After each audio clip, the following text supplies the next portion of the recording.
பார்த்திங்கன்னா ஆரம் வந்து 35 சென்டிமீட்டர் கொடுத்துருக்காங்க.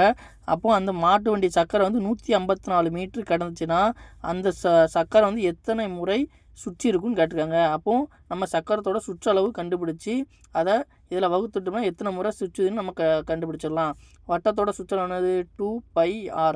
2πr 2 பைனா 22/7 ஆரம் 35. அப்போ 1 7 7 35 25 10 10 கூட 22 220 சென்டிமீட்டர். இந்த வட்டத்தோட சுற்றளவு வந்து ஒரு சுற்று 220 சென்டிமீட்ரு. அப்போ இதை எத்தனை 154 மீட்ரு கடந்திருக்கு. அப்போ சென்டிமீட்ரு. இப்போ இதையும் சென்டிமீட்டராக மாற்றணும். அடி கொடுக்கணும்னா மீட்டரில் இருக்கா சென்டிமீட்டராக மாற்றணும்னா 15,400 ஆயிரமா 100ஆல் பெருக்கணும் சென்டிமீட்டராக மாற்றினா.